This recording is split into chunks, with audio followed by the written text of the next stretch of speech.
Welcome to Ongoing Changes. My name is Dr. Beatriz. We have all gone through school.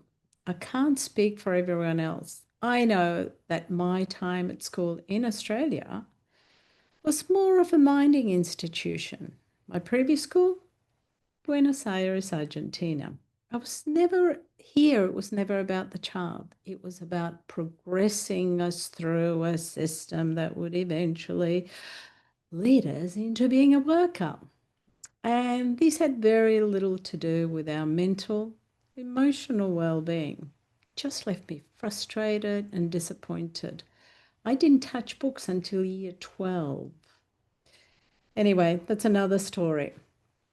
Here, it wasn't about the child. It was about helping us understand ourselves or our place in the world.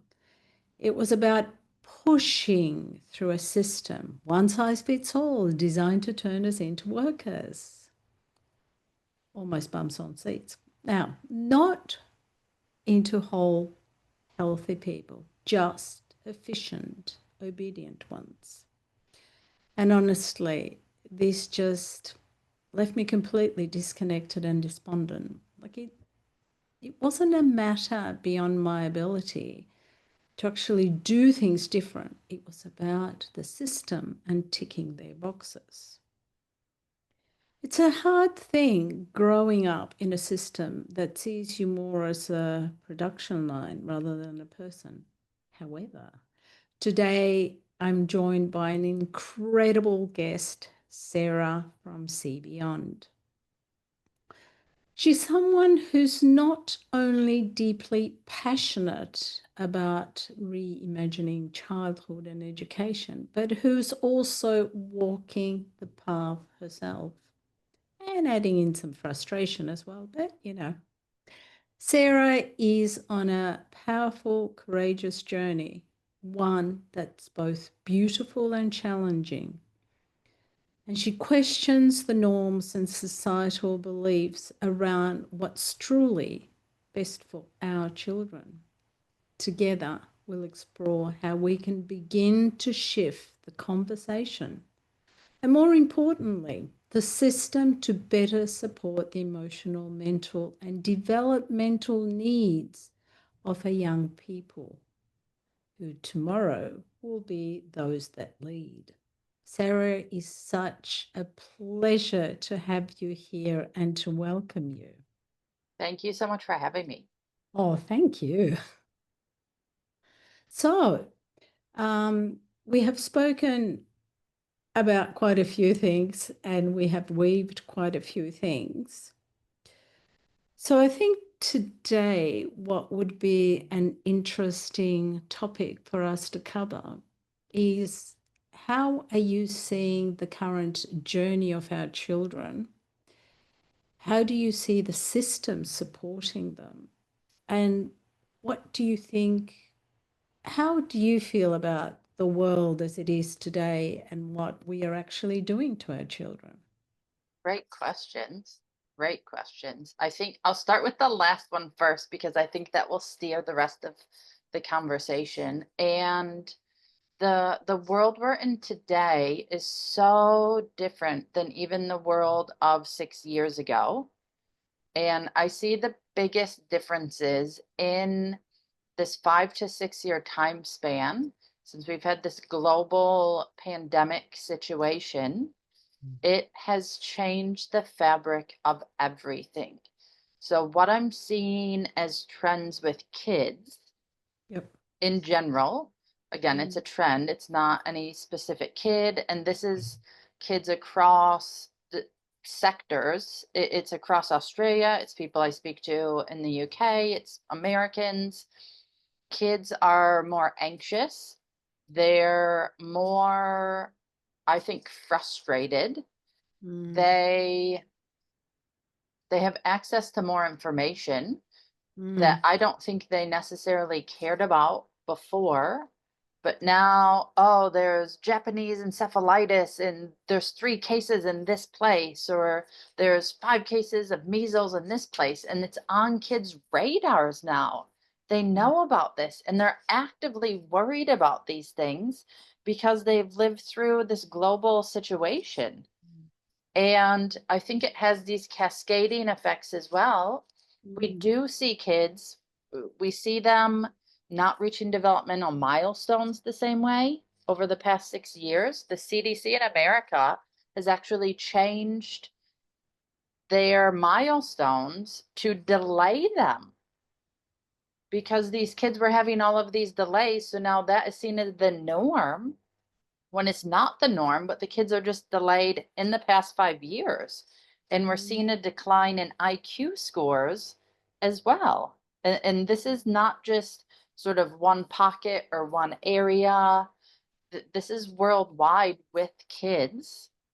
And I think too, the amount of fear and concern and all of these things rolled into this package, it's Mm. created this ripple effect and it's impacting everyone all the time now. And I feel like in general, and I'm speaking about adults because adults run schools Yeah. and they're the teachers, they're the people making decisions. Mm. They seem to be more rigid, less flexible. There seems to be almost less understanding and grace given to kids. And it seems to be a bit more demanding, I think, than it was if you and I were talking, say, in 2019. And I think Right. that's putting a lot of pressure on kids, Yeah. and it's coming out in all different ways. That's interesting because let's face it, during COVID, the kids would have been aware that things were happening, but any of the kids under the age of 7, they would have been in this la-la state because their brains would have still been in theta. And so, therefore, everything that they absorbed has come from their parents. Yes. And so, do you think that? So, is it across the board? Is it just the younger children that seem to be having No, this? I think it's across the board. Right. I think it's across the board. And I think the way that the situations COVID being the situation that it was handled by different governments with Mm. lockdowns and don't see your grandma and Mm. 2 weeks to flatten the curve. All of those things I think created a trauma in our collective consciousness and in the psyche of the collective. And we're dealing with the ongoing trauma from that because we know trauma isn't a one-time occurrence and it stops affecting us. We know we hold that in our energetic field. We hold Mm. that in our bodies. Yeah. It stays in the collective. And Mm. I see it manifesting and manifesting and manifesting and building up into these almost volcanically. Mm. uh, Not just, I'm not talking like Mount Vesuvius exploding or something, but in a human way, it builds up until people reach this bursting point, this breaking point. And I think even those little kids who are in theta, they were absorbing it from their parents. Yep.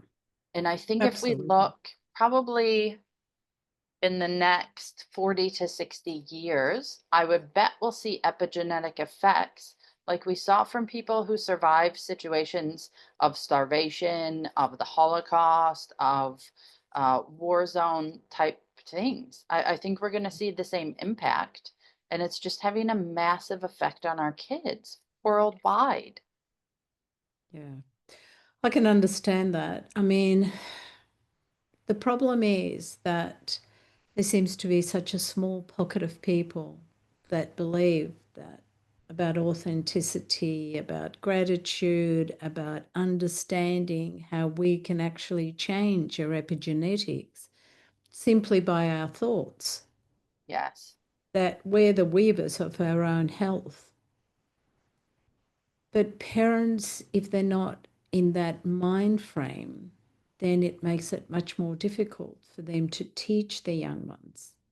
I mean, what I find really striking is that do you think that there has been a change since COVID of children that are deemed to be more ADHD or, be on the spectrum? What Yes. before would not have been deemed to be on the spectrum? Yeah, I think so. And I think the probably ADHD and autism the most, Mm, in terms of increases. And some people say, oh, it's because we have better screening methods. Some people say, oh, there's just more kids who have it. But I think what we're seeing is not just the diagnoses, but mm, the maladaptive behaviors that are leading to diagnosis. Because if the kids are, there's kids who I see too, they might be 10, they might be 12, 13, 15, getting diagnosed. Whereas before they were kind of flying under the radar.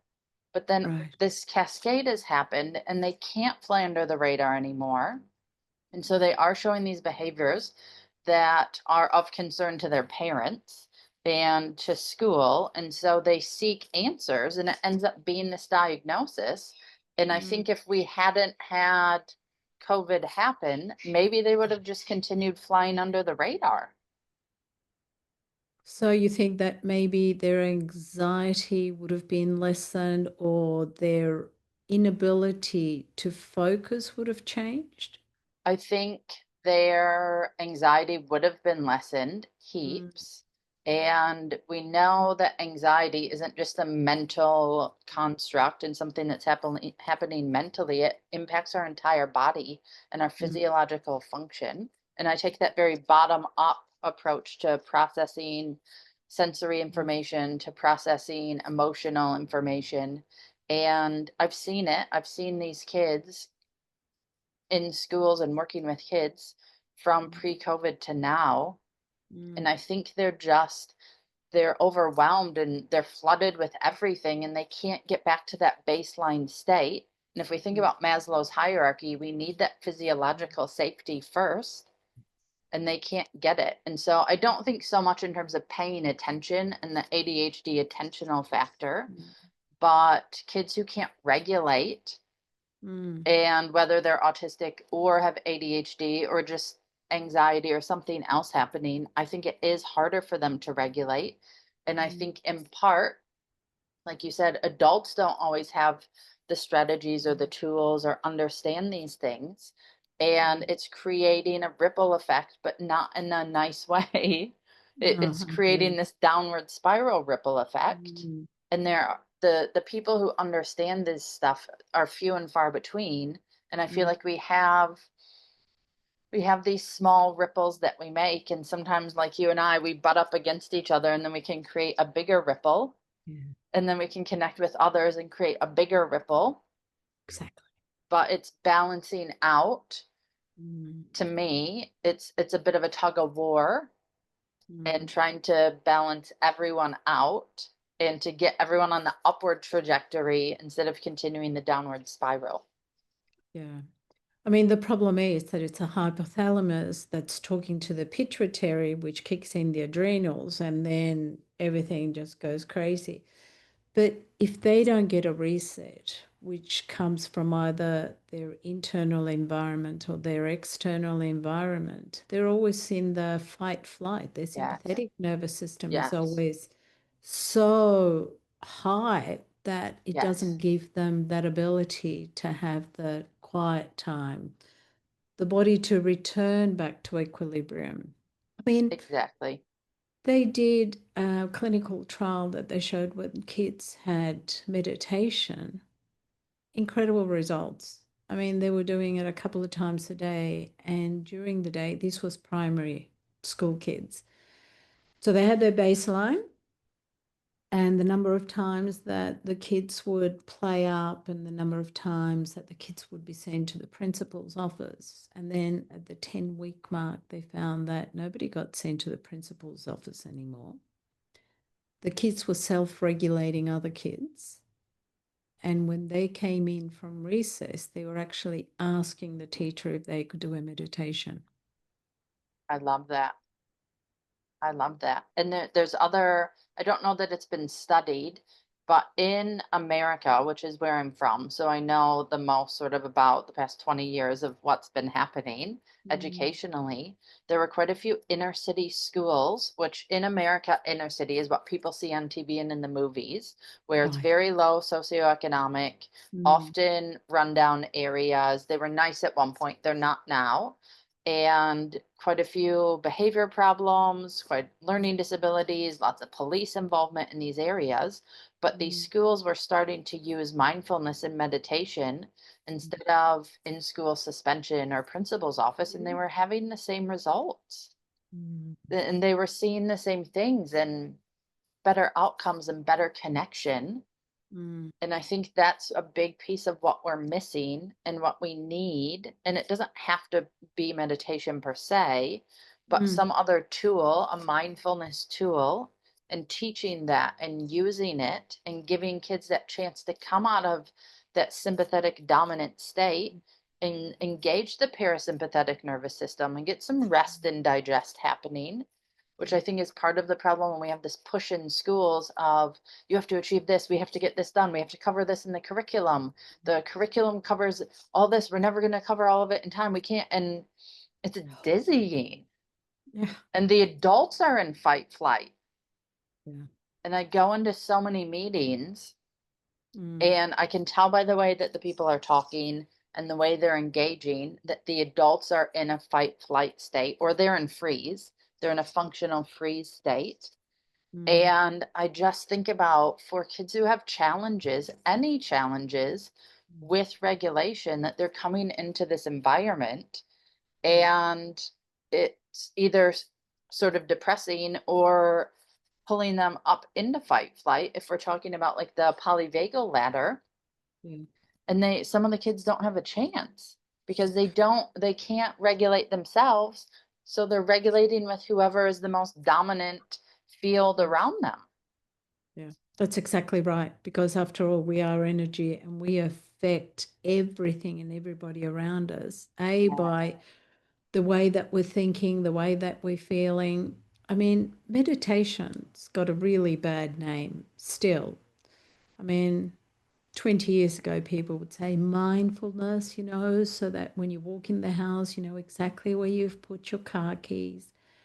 But meditation can be anything. It can be from walking, listening to birds, painting a picture. Yes. It's just being present, being a single point focus. And so it's very sad. I mean, I got one of my primary school teachers to start playing alpha music in her classroom. Right. And she said, I don't know. I think the kids were better. I was. I was like, okay. And if even if I say that a lot, even if the teacher can improve their nervous system state, it Yep. impacts 25 kids. Yes. Yes. 100%. And Perfect. so she found it really useful. And she was splitting her time between, because she was going on maternity leave. So she was doing 2 days a week. The other teacher was doing 3 days a week. And I said to her, why don't you ask your other half to see how the kids are behaving? I mean, do you see a difference? Or even ask their parents on parent teacher nights. Have you noticed a difference between particular days of the week? Just That would be something. so interesting. Yeah. I've seen that. There was one classroom. It was a year 3 classroom that I was working in as an inclusion teacher. So I would be in there a couple times a week. I'd often stop by before and after break times because of a Mm, couple little high flyers in there. And we started doing, first of all, 3 days a week they had one teacher, and 2 days a week they had another. And mhm, both were quite loud. And I found one of the lady who was there 2 days a week to be quite aggressive yeah. and in kids' faces, a lot of public shaming. Mm, And those 2 days, I didn't want to go in there. And I said to my school administration, I'm going to limit my time in there because it's not a good vibe. mm, And the kids, I think they got to the point where at first they were kind of rambunctious and it just beat them down. mm, And they just went into that sort of freeze shutdown state. But on the days the other lady was there, one of them I would do the same type of idea we did. What did I call it? Silence and stillness. Yeah. And I would put on, there's a track, it's on YouTube, it's amazing. It's called Weightless by this group, Marconi Union. Mm. And they did clinical trials and it reduces anxiety by up to 30%. I was like, okay, let's try this. And so I found you can play it for 10 hours without Yeah. commercials. I was like, Right. this is perfect Yes. for school because any commercial, the kids would lose it. And Mm. we started out, we probably did it for 3 minutes at first. And I think I built them up to about 12 minutes. And then they would, same as you said, ask their teacher to do it on other days. Yep. And I just asked them during that time, they weren't doing anything. If they wanted to, they could sit at their desk. Lots would Mm. sit on the floor or lay on the floor. And we were trying to go that long without talking and without moving all around, like wiggle around if you need to, move and get comfortable, but not Mm. big movements. And it just made the biggest difference for them. And you could see it in their faces after.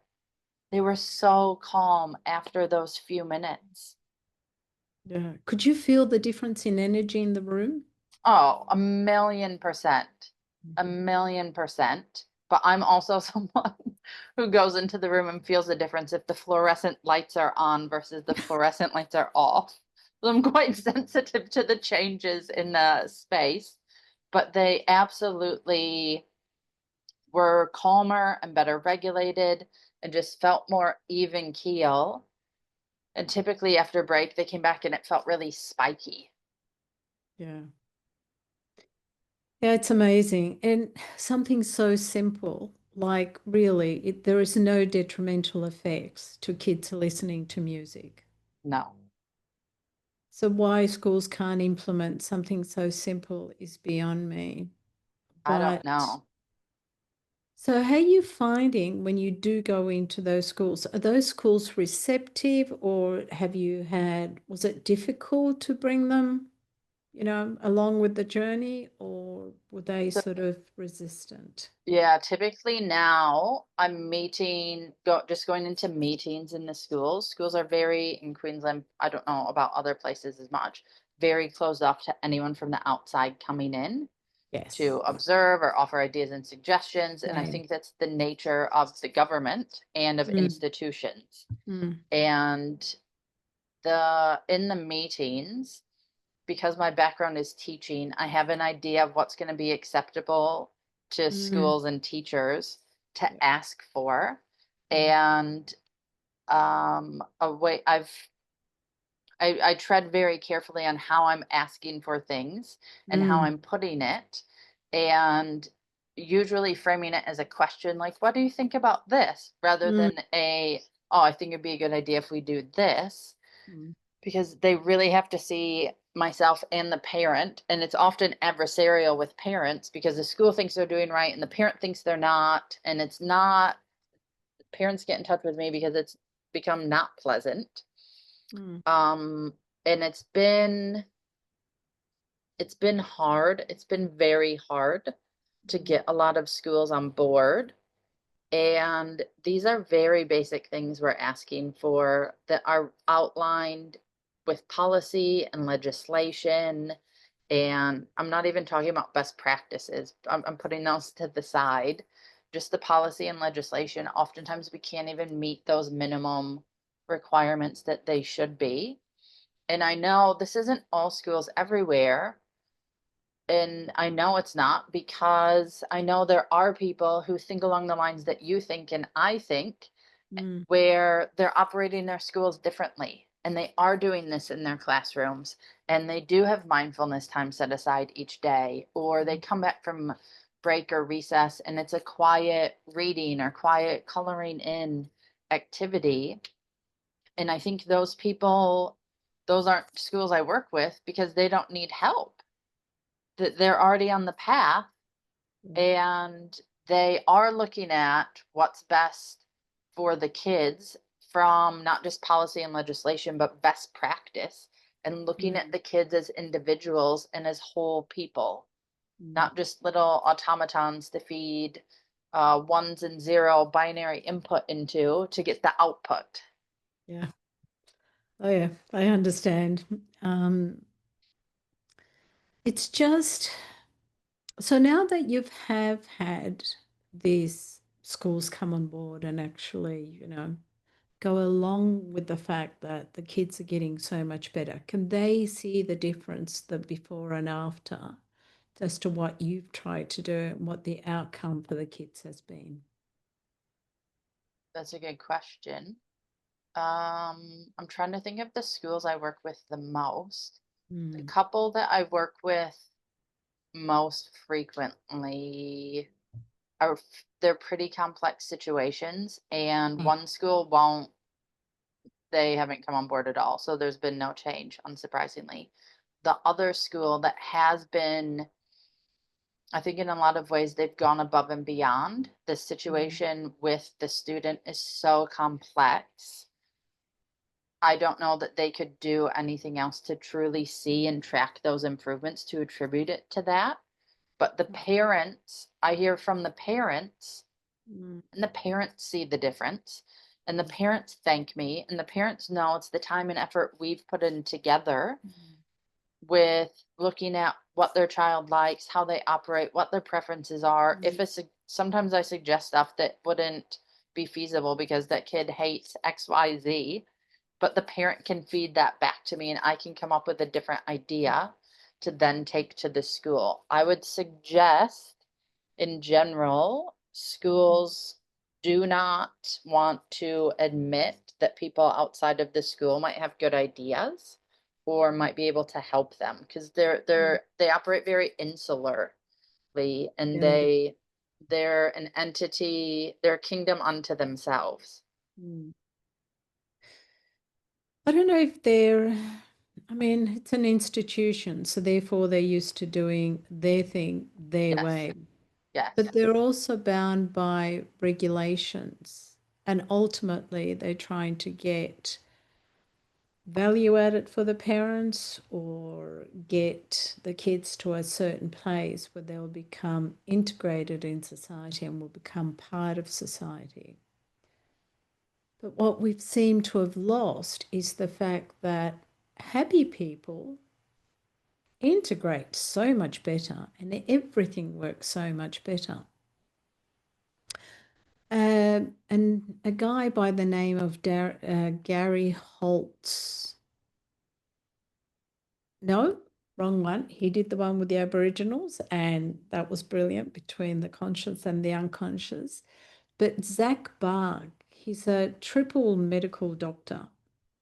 And it's amazing. What he found is when people are authentic, is that they have a more peaceful death. So it's not about the kind of diet they've had, or how rich they were, how many friends they had, how powerful they were. It was about them being in their own power and being authentic and living a life that was meaningful and that they lived from heart.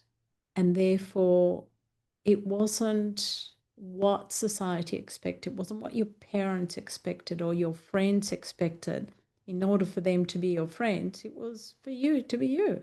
yes, And that made a huge difference. And I mean, a lot of yeah, people will say, who cares? You're dying anyway. But most people, by the time they get to that stage, it's, oh, I wish I had of, oh, I should have, or maybe if I had. yeah. I think that's something that this is very existential and esoteric. I Yeah. think that's something that the kids who are struggling now and the kids who are being diagnosed with these neurodivergent diagnoses of all kinds, I Mm, think that's what they're here showing us because mm, they refuse to be boxed in. yeah, They refuse to fit the mold mm, and they don't see a point in it and it doesn't suit them mm, and it takes such a toll on them. Even as kids, I see little kids, 4, 5, 6 year olds who they can't live like this. They can't operate this way. And for sort of in the neurodivergent language, a lot of people would call that masking. And they mm, can't put that mask on and they can't pretend to go mm, along to get along. And they can't do that. I actually have a quote on my desk behind my computer and it says, there came a time when the risk to remain tight in the bud was more painful than the risk it took to blossom. Yes. Yes. That is so true. And I think that's where we're falling down. I mean, kids are being medicated because I think that the kids that are being born today are so much more in tune with the world and Yes, what's around us. yes. That, as you well said, they don't want to be boxed in. They can't see the point. I couldn't see the point when I was young about a lot of things that schools did. I remember I would have been 15. This is how annoying it was at the time. I have given it up, but it just came to my mind. A geography teacher walked in and gave us the map of Australia to colour in. That was his whole lesson. In high school. In high school, I was 15. I Yeah. remember being in Argentina and I would have been 10. We were learning about the Aztecs, the Mayas, the Incas, the capitals of the world, the primary import export, the population, everything. It was just, at least you're feeding your mind and you're learning things that you might be interested in. But I mean, what is the point of having a piece of paper that you have to go over, you know, for letters and things? Why does it have to be so restricted and so channeling? I mean, kids would be much better off going outside and playing, riding in the sand. They would love it.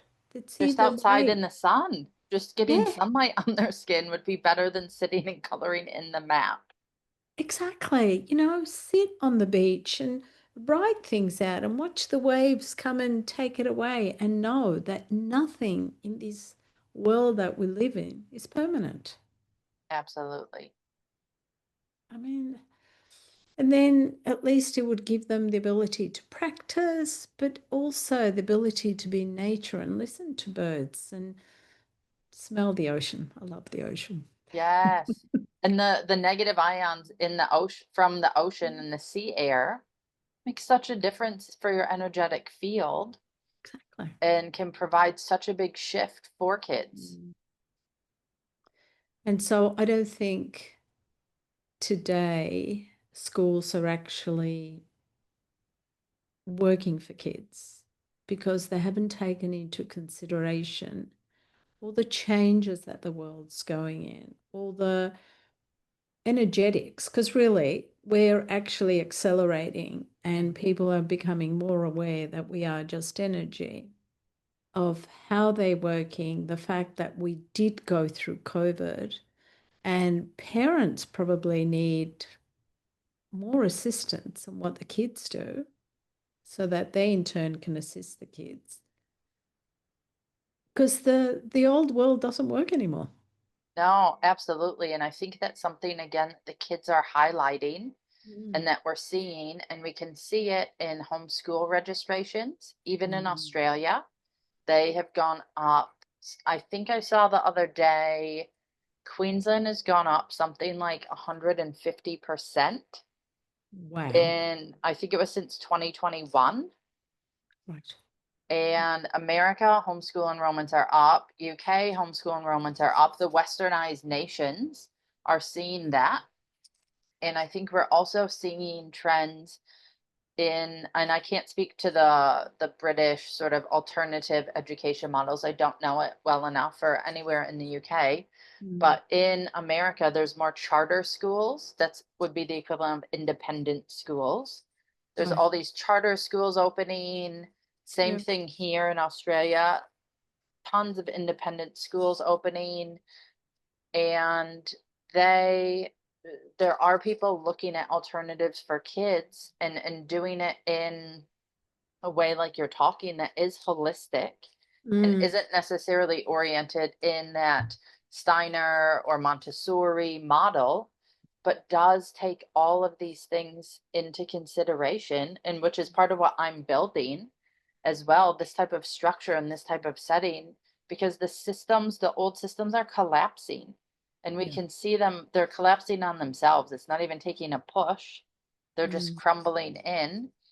And so if we look sort of historically and sociologically at trends, as mm, empires start collapsing, we see parallel systems that start running uh, beside the mainstream model. mm. And more people start leaving the mainstream set, whatever that might be. It's not just education, it's any type of system. It could be shopping and commerce, or it Mm, could be I don't know, gardening, any big sort of trend. mm, And they leave the system and move over to these alternative systems that are mm, often decentralized. And these decentralized systems then become the dominant paradigm. yeah. And then they go through a 300 to 400 year cycle Right. where they become centralized because they say, oh, we're all doing this and this and this. Why don't we all put it under one banner? And Mm, then for education, then we have a new centralized education system. And mm, we go through a similar cycle where maybe mm, it works for 50 or 100 years. And then it starts collapsing and a new model starts running parallel. And so we mm, keep doing this and we keep having these cycles. And we're embedded and we're at the end and beginning of a lot of cycles right now. mm. And Oh, and agreed. Yeah.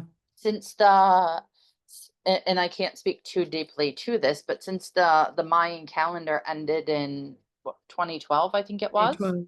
Yep. it that end of a cycle, and we've got these new cycles coming in between now and 2032, Mm, lots of different ones. And we are in this, which I think adds to the tumultuousness of the energy field that we're existing in, mm. and creates problems we don't even think about or realize that That's are right. have an impact that we can't put our finger on. Yeah, agreed. And the problem is, I think that they're still trying to fit the old system into it's almost like the square peg in the round hole when you're trying to put 100%. one into the other. Yes. And, Yes. we're going to make it fit regardless. Yes. But they're actually medicating the kids. Yep. And I mean, I know people younger than 7 are being medicated. And I Yes. think that is just sacrilege because it makes it easier for the teachers to control the kids. Of course, if you're It, feeling absolutely nothing, of course it would be easier to control. I yes. mean, deal with the root problem. That's don't deal with the peripherals. And I think that's where we get stuck. Mm, And across sectors, medicine, education, mm, mm, agriculture, we don't deal with the root problems. We just come up with quick fixes. mm, And so that's a part of, I feel like there's a lot, the schools that are opening, the changes that are happening in the mm, education sphere, I feel like it is people going back to basics and best practices mm, and addressing those root systemic issues that they see and finding new ways to operate in the world in mm, this new earth model that mm. has these different energetics than we've ever, no one's encountered anything like this. Yeah, exactly right. So we have to, it's that energy that needs to be rebalanced, realigned, but we don't want to balance it to the old. We want to Yes, move forward. yes, which is And scary. It's people fear, they fear the unknown. They don't realize yes, that everything changes. They yes, say it's the better the devil you know than the devil you don't. And that I personally don't agree with it because then that it's like having a bird and clipping its wings, saying, well, it's safer here on the ground and we'll just clip your wings so you don't have an updraft that will take you somewhere else. And it's like something not quite right. And you were saying that thing about cycles. It reminded me of Animal Farm. yes. They had it on the writing. We're four-legged and we will always be four-legged. And then things started to change and then they became two-legged and then they started to wear clothes and then rules came up. And it was like, They achieve nothing. And we can see that now in sort of societal and pop culture things and what's trending on social media. And the sort of the reason I think this is so funny. America has this brand American Eagle, and there was this girl, Sydney Sweeney, who's doing the ad, and she has great jeans, and obviously play on words because she's beautiful and she's advertising their jeans. And a couple of years ago, American Eagle was advertising and had quite a woke agenda, and their sales were down. And they seem to have swung back. The pendulum has swung back to what a lot of people are calling normalcy, of having people who are better looking to be models for clothing. And there's been this outrage and people calling American Eagle fascist and that they're Nazis. And she has blonde hair and blue eyes, and you're saying she has great genes. So people have just lost their minds about it. And then I love this, the rest of the ad campaign is these other friends of Sydney, these very multicultural women who are also attractive and I don't know anything about them other than I think they're celebrities also, but I don't even know for sure. And so that they let the outrage settle, and then they release these other ads with these other women who did feature these multicultural sort of looks. And we have to find that way to come out of that that mindset of this is so bad, this is so horrible, and swing back. And I think that is part of what the cycle that we're in is. And the pendulum swung so far one direction, we're coming back in the other direction. And I think we'll see it in terms of other trends as well. But that one was just, once you said that, I was like, yeah, that's exactly what happened. And I think it happens faster now because, like you said, things are speeding up. Yeah. I just think that also sounds like some political correctness, just let the other cultures come in. It's not all about the blonde eye, blue eyes. And to me, that's dualistic and it's segregational in terms Yes, of the words that we use just separate us. We're yes, all in this world. yes. It's just the one world.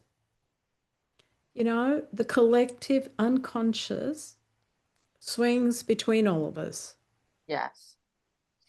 If we affect each other so much, we can't be separate. We have to be part of the same. And I think I agree with you. I think there are forces at work, not Mm. necessarily like some criminal mastermind, like a Bond villain or something, but I think there are forces at work that want to separate us and want to Yes, divide us and want to yes. pit us against each other Mm. and want to create indecision and Mm. disharmony and incoherence Mm. because it's easier to control people when you do. Of course, I agree. And it starts from schools. 100%. It's about what grade did you get? Oh, how well did you do with the test? Oh, okay, I see. How good are you at sports? Which sports are you going to play?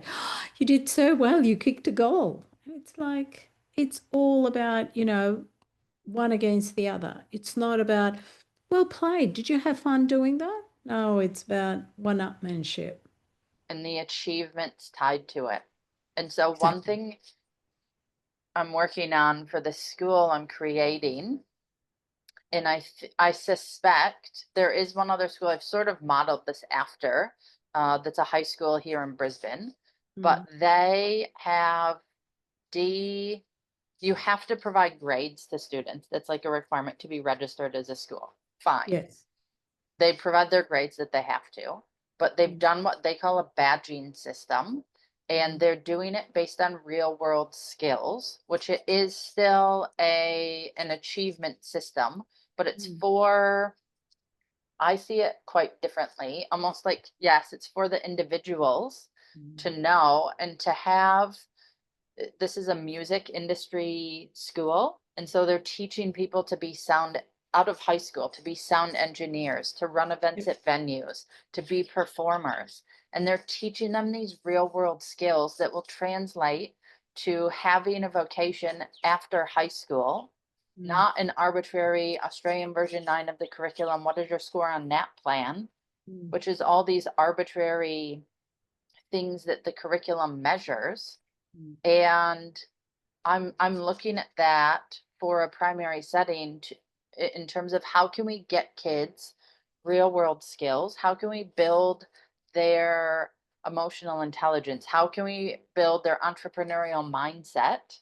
mm, How can we create custodians of the world they'll be inheriting rather than the world we have now? mm. Because the skills that kids need now for school are going to be obsolete by the time they go to have jobs. And we have to prepare kids, you said it before, we have to prepare kids to take over and to Mm. run the world. And how do we do that? For giving them maps of Australia to color in. Yes. Well, funnily enough, I met him quite a while later. I would have met him probably 20 years later. And his son was going to the same school that my son was going to, and they were in the same grade. So this guy was at least 8 years older than me. Yeah. And I said, "You're my geography teacher from?" And he said, "I'd like to apologize. That was my first year out." And I thought, Oh, wow, you must have thought you were really bad yes. or something, because to remember all that time ago on what you were doing, it's like crazy. But just him admitting that, that is a big deal. Exactly. And it's little things like that give me hope that people in the system who people stuck in the matrix, that Yeah. there's some little glimmer outside of the matrix and that they can be self-reflective Mm, and they can take in new ideas and new potentials. mm. Yeah, so I guess he did, but it was like too little, too late. Oh, of course. Like, I thought to myself, I hope your students today are getting more from you than what we did when we were going through the system. Yes. But it's that frustrate. I remember teaching maths to my other classmates, and my teacher, she was absolutely horrified. "You can't do this." I said, "What?" She said, "That's not how you work it out." And I said, "But I'm getting the right answer." She said, "Doesn't matter. This is how you're supposed to be working it out." And I thought, whoa, lady. Yes. Yeah. And I thought, I don't care. I'm doing it my way. Take And that points off for incorrect calculations and give me the point for getting it right. and then kids are being sent to the office for doing that and for being, I see so many support plans, behavior plans for being non-compliant, behavior reports, non-compliant, refuses to follow instructions, but they've got this other way that they're doing it in their head. They're getting the right answer. They can't explain what they're doing, Mm. and they're in trouble for that Yeah, right? instead of celebrating the innovation. Yeah. So Tesla could see things unfold in front of his eyes. Does that make him wrong? And I mean, Einstein, he got told that he'd never achieve anything and become anything. It's Yeah. like that clearly is telling us that there is more than one way to do things, and that schools aren't necessarily right then or now. 100 million%. And I think it goes back to too, the known evil is preferable. And so people are very comfortable. And I talk about this a lot. People Mm, were very comfortable with candles and lanterns and fires and were mm, scandalized when electricity became a thing. And they mm, weren't going to have electricity and they weren't going to do it and they were keeping their ways. And look at what a gift electricity has been. Mm. And what, I mean, it's completely revolutionized humanity. Yeah. And obviously, credit to Tesla because he never gets credit for it. Agreed. Credit to him. But I think people as a whole are afraid of something new and would prefer to stay in the bud until it becomes so uncomfortable they have to open up. Mm. And I think that happens with education, and I think that happens with teachers who are banging their heads against the wall, but not Mm. to, they're not at the point where they'll change their practice. They're Mm. still expecting the kids to change to them and to mold to them and to sand those edges off the square peg so it can fit, excuse me, Yeah. in that round hole. Yeah.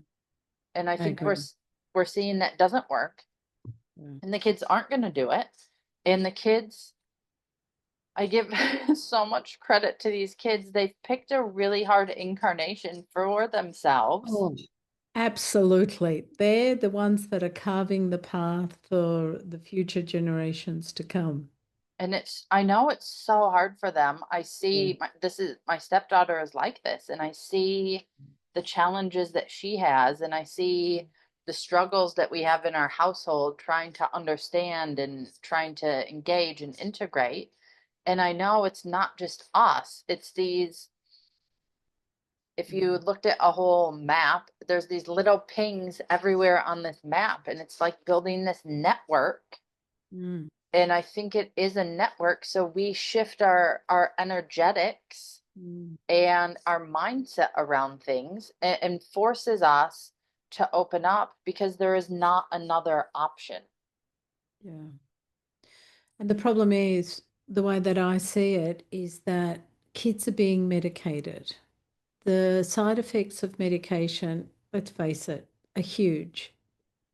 So, what kind of health issues are they going to have in the future? And once they do take this off and they have to be in their own head, what's it going to be like? Who's going to teach them how to quieten the mind? What they can do? I mean, they shouldn't be fearful to step and do things differently.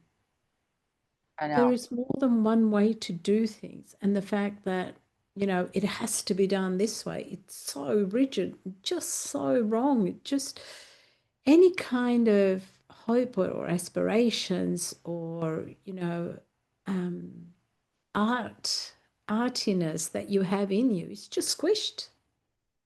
Completely Like squished. that does that doesn't count. We've No, done this way, it works. Why would you want to change it? And if you want to change it, what's wrong with you? And so between guilt, shame, and the other one that I can't remember at the moment, we just get put in this box. yes. And the only time people start to say, I'm done. I don't really care what society thinks anymore. I'm going to try something different because what I'm doing right now is killing me. I'm sick. I have headaches. I have insomnia. I have indigestion. How far do these things have to start manifesting in anybody's life before they say, this isn't working? Why don't we change it? I think that's a great question. And I think that gets to the root of what's happening in Western culture with health and Mm. people's health in general, and the decline of it. But too, with kids, these adults are so, I find this completely ironic. They are so inflexible and Yes. so based on compliance, but Yes. they are demanding flexibility from kids who don't even have the prefrontal cortex ability to have that type of thinking that these adults are demanding of them. So these adults are inflexible, demanding flexibility of the kids who don't have it. Mm. And it I think a lot about there's a quote, I don't paraphrasing it. If you keep doing the same thing and expecting a different outcome, it's lunacy. Yeah, it is. And Like, I see that happening. Yeah, all the time. And then you've got the other side of the coin where the parent is encouraging of the child and does allow what that freedom. And then they're slapped down by schools because they're not abiding by the regulations. Yes. And so therefore the kids are being ostracized.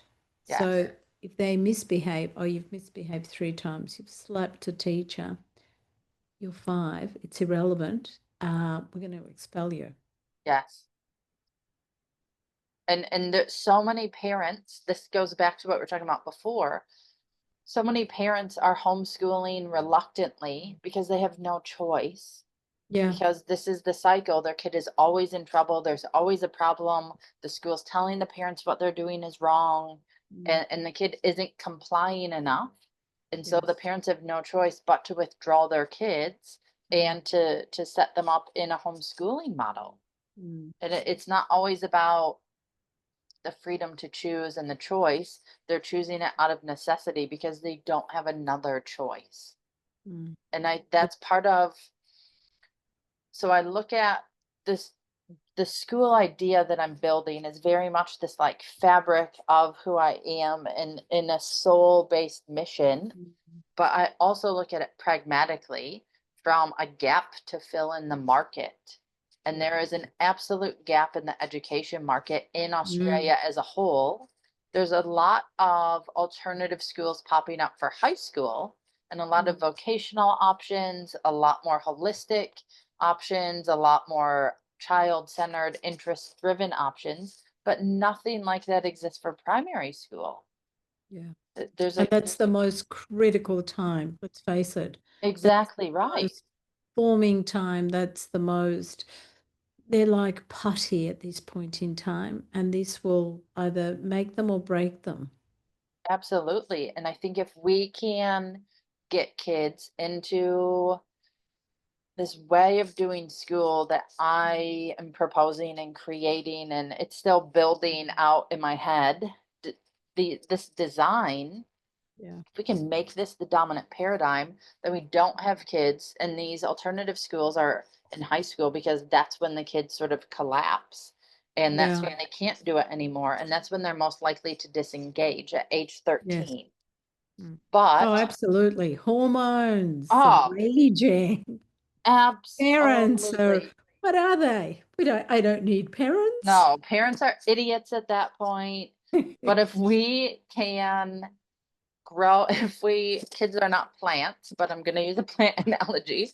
If we can water them and fertilize them and nurture them in their little seedling and young plant stages, then we have these strong plants that do fruit and not these diseased trees that can't fruit. And we're trying to spray them with all of these chemicals and pour all this fertilizer in. And why isn't this working now when we could have been doing it from the beginning and affected the change then?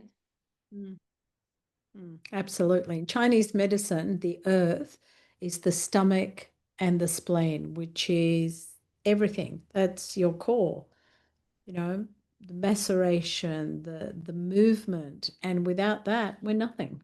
And so if our earth isn't sound, then nothing can absorb anything. You're just feeding bad stuff into something good, which ain't going to get anywhere.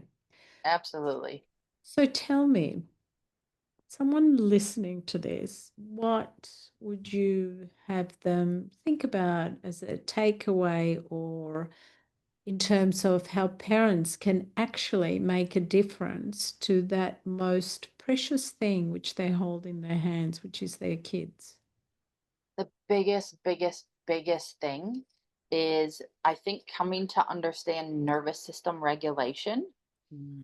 And I love polyvagal theory as a starting point tool to do so. I'm not saying it's the be all end all or Mm. that there's nothing else, but I think that's a good starting point for anyone because it's quite a concise and sort of easy to follow theory, methodology, paradigm to consider. Yeah. And to look at tools to regulate the adults, to look at tools to regulate their own nervous systems. And like you said before, look at what's happening in their own HPA axis Mm. and address what's happening for them. Because when parents, there's some programs, tools around vagus nerve stimulation. Mm. And when you are doing that and improve regulation, the kids are syncing almost like a Wi-Fi router. The parents are the router, and the kids Yeah. are the devices in the home that you're trying to sync up. So if the parents can get themselves to a regulated, energetically coherent state, their kids sync up with that and take that out into the world.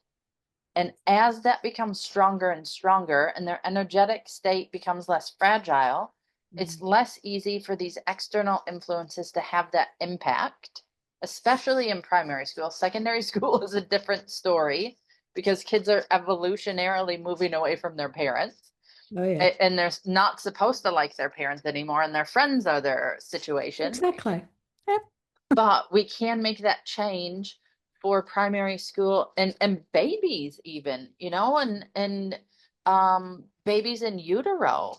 Having that change and strengthening the energy field is helping everyone. And it Mm. creates a ripple that your kid takes out that affects other people, that creates a ripple, that creates a ripple, that creates a ripple. And I think that's how we affect change Mm. in the biggest way. I don't think it's okay, what school is your kid enrolled in? All of those sort of 3D Mm. human things that we have to take care of. I think it's that Yeah. energetic side. And if we Mm. can get that under control, and I not control it like compliance, but get it Yeah. to where it's a robust energy field Mm. that is resilient, then we can handle anything else. I We aren't agree. as fragile health wise. We aren't as Mm. fragile mentally. We have more energy. Mm. We can do so much more. Mm. Yeah. I think, like you said, starting from now, it's got to be people that are thinking of conceiving, people that have conceived, so that they can start to understand what happens in the final trimester and throughout the pregnancy, how they're influencing the baby. And then, you know, parents that have already got babies, kids in school, secondary, it's got to be across the board. Because if we just tackle one bit, it's going to make it much more difficult. But if we Mm. do it across, then we have this huge amount of dominoes that are going, woo! Yes. It's those world Guinness Book of World Record ones that you see that people set up in like a high school gymnasium. That's what we have instead of you and I setting up our tent. Exactly. That's right. And hopefully a mouse won't come along and go, boop. Yes. Oh, Sarah, it's been absolutely amazing. Thank you so much for having taken the time. And I trust our little ripple will go like a drop in the ocean and will reach all the shores. I hope so. Thank you so much for having me. And our conversation has been so valuable to me. I really appreciate it.